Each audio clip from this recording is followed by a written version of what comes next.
Muy buenas tardes, bienvenidos a Visión Global. Enseguida conectaremos con México, con nuestro compañero José Ricardo Rangel, para hacer un repaso de cómo está la sesión bursátil allí. Mientras tanto, tenemos que mirar a lo que ha ocurrido hoy en el plano del viejo continente, con un K40 que ha cerrado con un repunte del 0,76%, un DAX en una semana en la que tocaba máximos históricos por encima de los 16.050 puntos, 0,15% de rebote. El FTSE Londres también con avances del 0,33%, el MIT italiano un punto porcentual de subida y el IBEX 35 con un 1% también de subida, es el más alcista, 1,01% de rebote en 9.130 puntos, en una sesión en la que de nuevo mirábamos con atención esos resultados de algunas de las principales compañías en el plano español. IAG, que cerraba hoy con rebotes después de publicar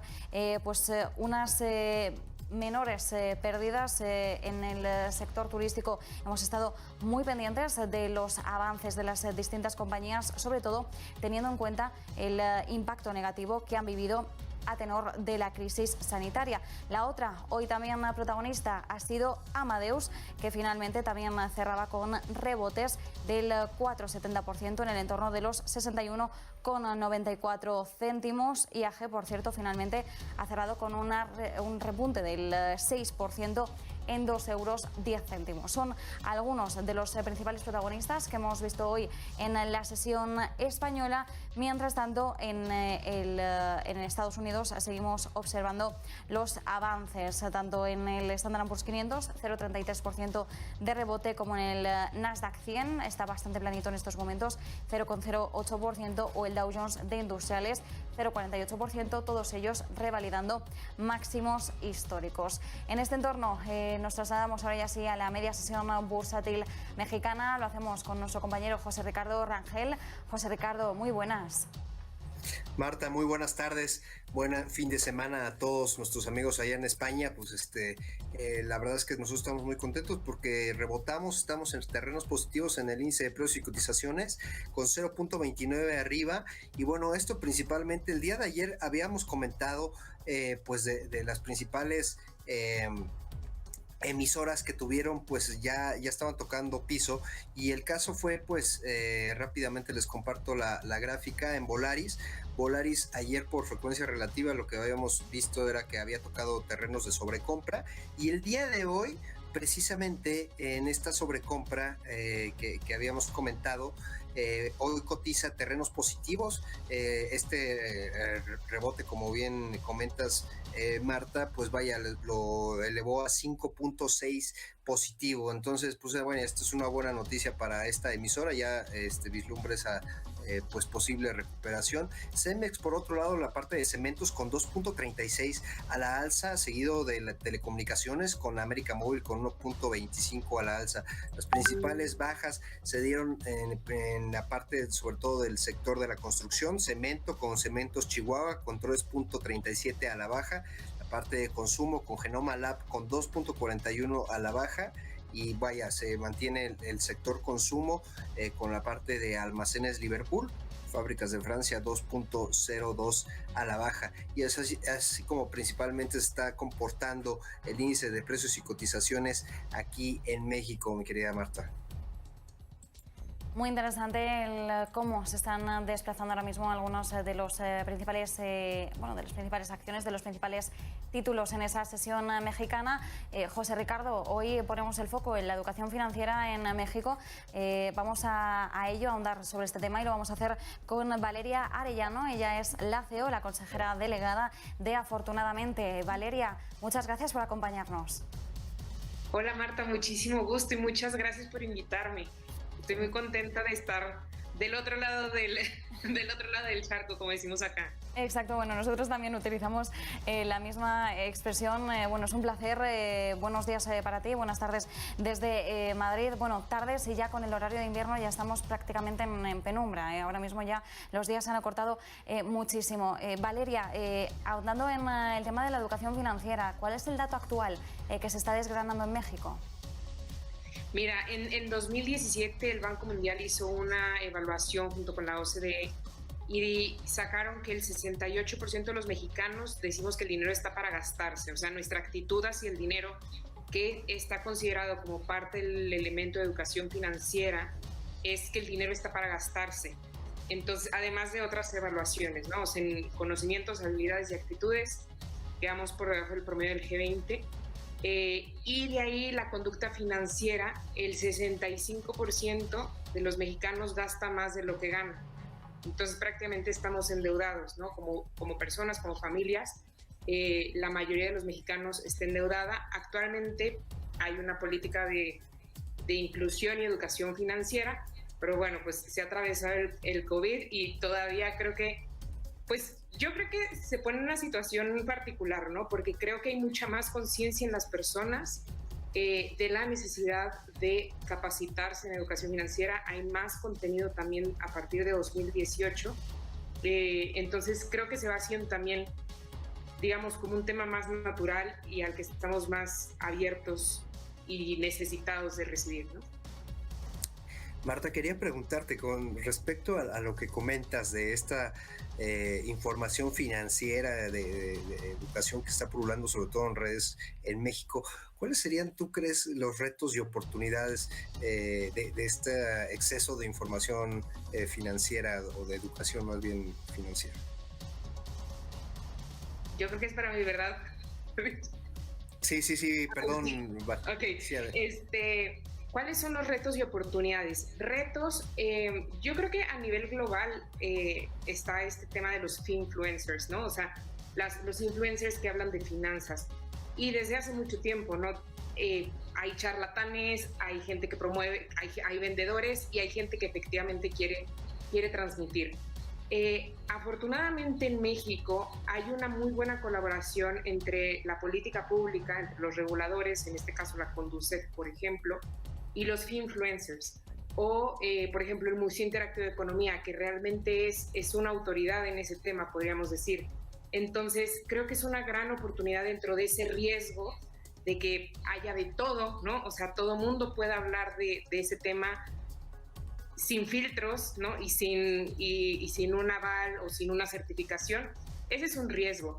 Pero también está la otra parte, que creo que es muy positiva en México, es muy innovadora, y es esta sinergia entre influencers y autoridades en temas de educación financiera, como son, por ejemplo, la Conducef, la Asociación de Bancos de México, el Museo Interactivo de Economía, aunque es privado.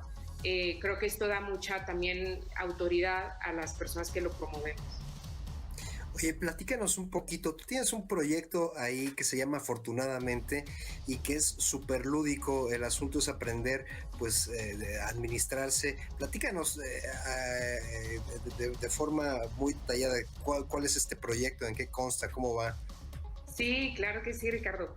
Justamente yo me empecé a dedicar a la educación financiera hace más o menos 6 años y me daba cuenta de que era necesario, de que había una barrera muy importante porque lo asociamos con números y pues creo que a la mayoría no les gustan las matemáticas. Soy maestra, soy pedagoga, entonces tenía muy buena relación con la relación muy de cerca con lo difícil que es para las personas el tema de las matemáticas y por lo tanto el tema de las finanzas, pero finalmente todos necesitamos saber manejar el dinero y todos manejamos dinero. Es como manejar un auto. O sea, no tienes que ser chofer, no tienes que ser corredor de Fórmula 1, ahora que estamos en este fin de semana de Fórmula 1, no tienes que ser corredor profesional para saber manejar, ¿no? Sin embargo, sí puedes desarrollar las habilidades para manejar un auto bien y seguro. Entonces, un poco lo mismo veía la necesidad con el tema del dinero y desarrollé mi tesis en ese tema. Después entré a trabajar a uno de los principales bancos en México y ahí me di cuenta de otra barrera para enseñar finanzas y eran los profesores, ¿no? Hay que capacitar a los profesores para que ellos impartan o para que ellos enseñen. Pero si estos adultos no tienen buenas finanzas, por más capacitación que les des, una, te vas a tardar mucho y dos, no es seguro que lo transmitan bien, ¿no? Porque ellos necesitan primero tener buenos hábitos financieros. Entonces después decidí emprender y lo primero que hice fue un juego de mesa que siguiendo las reglas del juego, las personas, los jugadores, pudieran aprender y que a diferencia de un libro, pues el juego lo repites y lo repites y lo repites, ¿no? Un libro difícilmente, a lo mejor 3 veces lo lees el mismo libro. Sin embargo, el juego sí lo puedes repetir incontables veces y cada vez que lo repites, ejercitas. Entonces, también el hecho de que sea lúdico, que sea divertido, te abre a aprender de ese tema, ¿no? No es lo mismo que te digan, te voy a dar una clase de matemáticas, a ver, vamos a jugar un juego de mesa, ¿no? Oye, Val, platícanos un poquito sobre la premiación que te dieron sobre este juego, este proyecto, por favor. Sí, el juego nació en 2018 y desde ese año me invitaron a participar en una competencia de emprendimientos sociales, es decir, emprendimientos con impacto social. Ahí participé, fue en Canadá, ganamos los primeros lugares en las 3 rondas y de ahí entré a otros, me invitaron a otros concursos, otro en Estados Unidos sobre innovación, en México también de innovación, lo promovió el Banco Interamericano de Desarrollo. Entonces, 5 premios, cerramos 2018 el primer año con 5 premios prácticamente internacionales y en 2019 me invitaron a otro en Portugal. Realmente el premio era global, era de juegos educativos de negocios y mi juego de mesa, el contexto del juego de mesa es el emprendimiento, que haces un negocio y luego tienes que aprender a manejar el dinero dentro de ese negocio, ¿no? Entonces participé, ahí participaron juegos tanto digitales como físicos de los 5 continentes, pasamos a la final, que fue en Portugal, y ahí regresamos con el People's Choice Award, que fue pues el juego que más les gustó a los participantes de la convención en donde se fue desarrollando la final de esta competencia, ¿no? Marta, creo que tienes ahí una pregunta, ¿no? Yo quería preguntarle a Valeria, bueno, aprovechando su faceta de emprendedora, para que nos contara un poquito más sobre Afortunadamente y sobre todo, conocemos que es un juego de educación financiera, de desarrollo personal. Nacía en el año 2018, ¿no?, en busca de promover de alguna forma esos conocimientos, esas habilidades en materia de educación financiera, pero sobre todo, ¿cuál ha sido tu experiencia, Valeria, al adentrarte por este camino del emprendimiento, ¿no?, y de tomar esta iniciativa? Muchas gracias, Marta. Sí, la verdad es que, como yo les digo, mi juego es un reflejo de lo que he vivido, ¿no? Quizá el juego nació, o sea, mi emprendimiento nació con el juego, pero cuando el juego está hecho para entender la vida real y en cada casilla, en cada circunstancia, tú vas manejando tu dinero, no nada más haciendo estrategias de inversión, sino también sabiendo reaccionar a las circunstancias de la economía y de los negocios. Pierdes dinero porque tus empleados no cuidaron la mercancía, porque tu competidor vende más barato, o ganas dinero porque tu producto fue innovador, o pierdes dinero porque tu producto pasa de moda, inflación, impuestos, todo esto, de manera muy sencilla y muy simple, lo vas viviendo. Y creo que esa ha sido la experiencia en mi emprendimiento, ¿no? El saber reaccionar, el sí tener un plan, pero el también adaptarte, ¿no? Y saber reaccionar a estos movimientos, a esta pandemia. A mí me encanta, la verdad, la libertad que tienes como emprendedor, que es una pequeña empresa, o sea, para moverte y para reaccionar, ¿no? Mientras grandes empresas toman mucho tiempo y tienen implicaciones mucho más importantes ante estos cambios, por ejemplo, en el caso de la pandemia o cualquier otro externo, el emprendimiento te permite reaccionar más rápido, ¿no? e innovar. Entonces, a mí eso me encanta, por un lado, y por la parte de desarrollo personal también. O sea, creo que aunque tuve mis errores y tuve mis momentos muy malos de estrés, finalmente el hacer algo que te apasiona te nutre, te llena. Y el compartirlo con más personas y saber que les está ayudando, creo que no tiene precio. O sea, el escuchar niños que ni conoces, que jugaron afortunadamente y ya tienen un negocio y ya dicen, no me importa si mis papás no me compran dulces porque yo ya tengo mi dinero, o adultos o familias a los que también les ha ayudado a mejorar su situación financiera. Híjole, la verdad es que solo por eso volvería a emprender 1 y 1000 veces más, la verdad.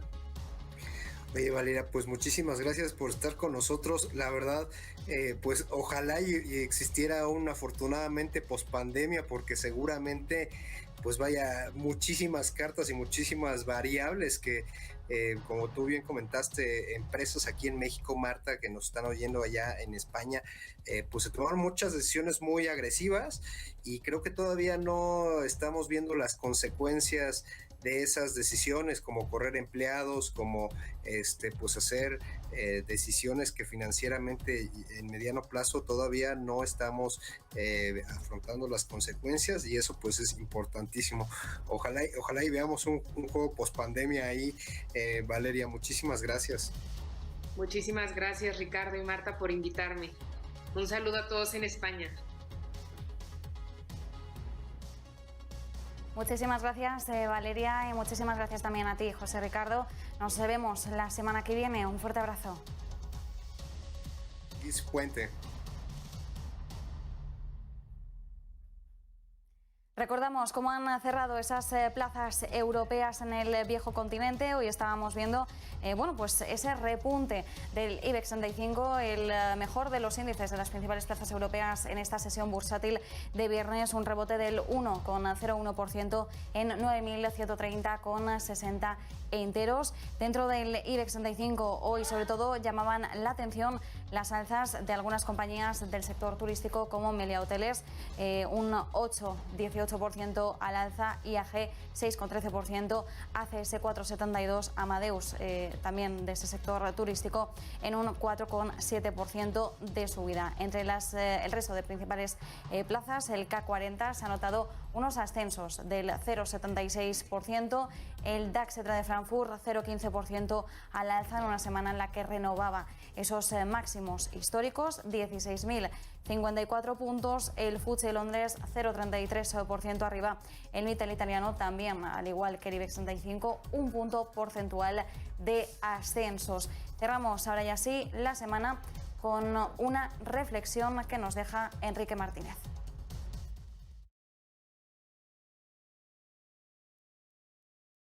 Mexicana.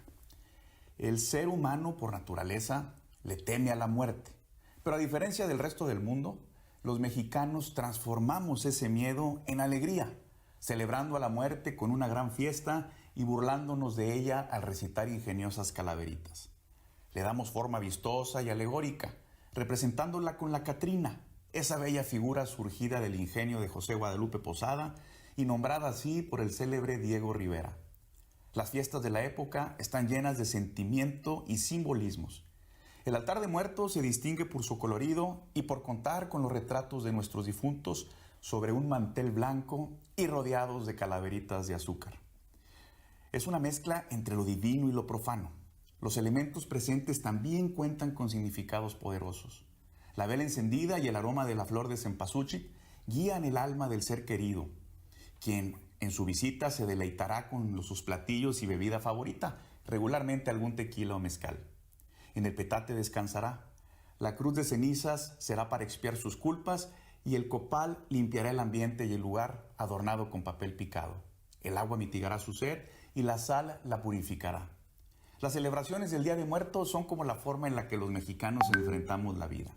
Vivimos el duelo intensamente para luego transformarlo en alegría. Sabemos que la muerte es inevitable. Por eso, en lugar de acongojarnos por ella, la internalizamos y la hacemos nuestra aliada. Sigamos así, viviendo intensamente estas fechas con nuestra familia, haciendo partícipas a nuestros hijos, alentando y disfrutando de nuestras tradiciones, identidad y del orgullo de ser mexicanos. Te saluda tu amigo Enrique Martínez. Que tengas un gran Día de Muertos.